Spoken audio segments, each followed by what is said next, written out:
Hoje, em nosso laboratório dimensional, o ícone que vamos colocar na bancada de testes não é um homem ou uma mulher, não é um artista, nem um gênio.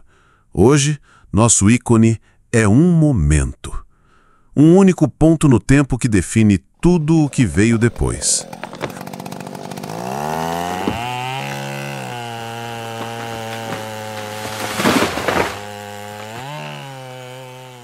E a pergunta que faremos é: e se esse momento nunca aconteceu? E se o Brasil não tivesse sido descoberto pelos portugueses? Bem-vindos ao Ícones Fora de Época, onde a realidade se encontra com o impossível. Hoje vamos explorar o que seria do Brasil se o Brasil nunca tivesse sido Brasil. Bloco 1. O mundo que conhecemos. Havia um nome para esta terra antes dela ser chamada de Brasil. Seus povos a chamavam de muitas formas, mas uma delas ecoa até hoje. Pindorama, a terra das palmeiras. Aqui, muitas nações, centenas de línguas e milhares de anos de história viviam em um equilíbrio complexo e profundo com a natureza que os cercava. Em 22 de abril de 1500, essa história foi interrompida. Para os homens nas praias, eram cascos de tartarugas gigantes flutuando no mar. Para os homens nos navios, era a promessa de ouro, glória e almas para sua fé. O escrito Pero Vaz de Caminha descreveu os habitantes de Pindorama como pardos, todos nus, sem coisa alguma que eles cobrissem suas vergonhas. Gente de tal inocência. Mas por trás da aparente inocência houve um choque de mundos. A lógica da dádiva contra a lógica do lucro. A fé na natureza contra a fé na cruz.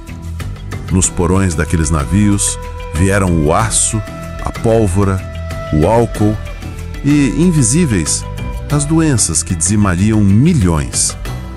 Na sombra daquelas velas veio o fim de Pindorama e o começo do Brasil. Bloco 2. O ponto de divergência. Mas essa é a história que está nos livros. Agora, em nosso laboratório, vamos rebobinar a fita. Vamos voltar para aquele oceano, para aqueles navios e vamos mudar uma única variável. E se, num ato de fúria ou de misericórdia, o próprio Atlântico decide proteger sua margem ocidental? Uma tempestade, como nunca antes vista, se forma. Não é uma tempestade comum, mas um monstro de vento e água. As caravelas, tão imponentes perto da costa, revelam-se frágeis cascas de nós no furor do oceano. Não há sobreviventes. Não há destroços que cheguem à costa. Não há relatos que voltem a Portugal. Para a coroa portuguesa, a frota de Cabral simplesmente desapareceu no mar. Uma aposta perdida na perigosa rota para as Índias. O Oeste volta a ser um mistério. E Pindorama, a terra das palmeiras, ganha o bem mais precioso que a história pode oferecer: o dom do tempo.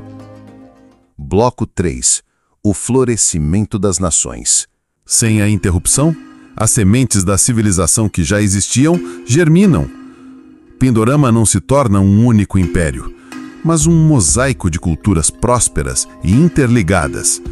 Na Amazônia, os povos que dominavam a Terra Preta expandiam sua agricultura florestal.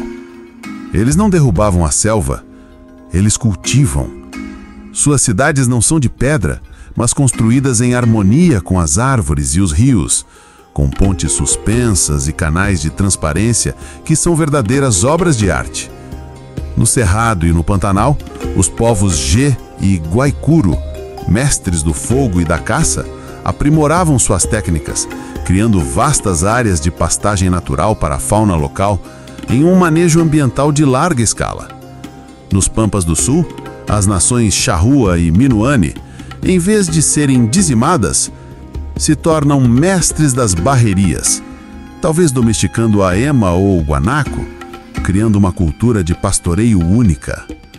E na costa da Mata Atlântica, a rede comercial Tupi se expande, com grandes canoas que conectam todo o litoral, trocando conhecimento, cultura e produtos. Pindorama se torna um continente que conversa consigo mesmo. Bloco 4. A mãe de todas as árvores. O que essas diversas nações une não é um imperador ou uma única fé, mas um centro espiritual e biológico. Uma lenda que se prova real. No coração inacessível da Amazônia, ergue-se a Ive Maranhê, a terra sem males, em forma de árvore. Não é magia. É biologia numa escala que desafia a nossa imaginação. A grande árvore, como é chamada, é um superorganismo com milhares de anos. Suas raízes se conectam a uma vasta rede de fungos que se estende por quase toda a bacia amazônica, uma internet biológica que regula a saúde de toda a floresta. Ela é o centro do conhecimento de Pindorama. Seus pajés não rezam para a árvore, eles a escutam. Através de rituais e do uso de plantas sagradas, eles acessavam uma vasta rede de informações da floresta, aprendendo sobre curas, sobre o clima, sobre o equilíbrio da vida. A ciência e a espiritualidade, para eles, são a mesma coisa. É uma visão poderosa, não acha? Se você também acredita que uma história como a de Pindorama merece ser imaginada e compartilhada, o seu like é o sinal que nós precisamos. Ele nos ajuda a levar esta viagem para outros sonhadores e a continuar nosso trabalho. Bloco 5. Pindorama, ano 2025.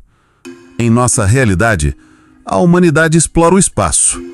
Num dia comum, um novo satélite de mapeamento de alta resolução é ativado. Sua missão: analisar a cobertura vegetal da Amazônia. Mas a imagem que aparece na tela não faz sentido. No meio do que deveria ser uma floresta virgem, o satélite revela padrões geométricos perfeitos, cidades integradas à natureza que brilham com uma luz bioluminescente suave à noite e, no centro de tudo, uma anomalia biológica tão grande que desafia a classificação: a grande árvore. Os cientistas dão um zoom, chocados. Eles não estão olhando para ruínas, eles estão olhando para uma civilização viva, próspera e totalmente desconhecida. O mundo para. Pela primeira vez na história humana, não estamos explorando vida em outros planetas. Descobrimos uma humanidade paralela em nosso próprio lar.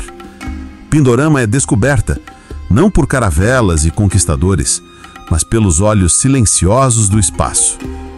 A grande pergunta que a nossa civilização faz é: quem de fato são os selvagens? Bloco 6. Encerramento. É tentador imaginar Pindorama como um paraíso perdido, uma utopia verde onde o homem vivia em paz. Mas será que seria? Ou será que a natureza humana, com sua ambição, suas disputas por poder e sua genialidade, teria apenas encontrado um caminho diferente para criar seus próprios impérios e suas próprias guerras, talvez com venenos e manipulação genética, em vez de aço e pólvora? A história de Pindorama não nos dá resposta simples, mas ela nos força a fazer a pergunta mais importante de todas. O nosso caminho, o da conquista e da exploração da natureza, era o único possível? O que define uma civilização avançada? A altura de seus prédios de concreto ou a saúde de sua floresta? Agora, a decisão é sua. Que outra utopia ou distopia você gostaria que a gente construísse? E se a Revolução Industrial aconteceu na África, em vez da Inglaterra? Ou se a democracia nasceu na Pérsia, em vez de Atenas? As ideias mais loucas são as melhores. Deixe seus comentários, inscreva-se e continue viajando com a gente por essas histórias impossíveis. Até lá!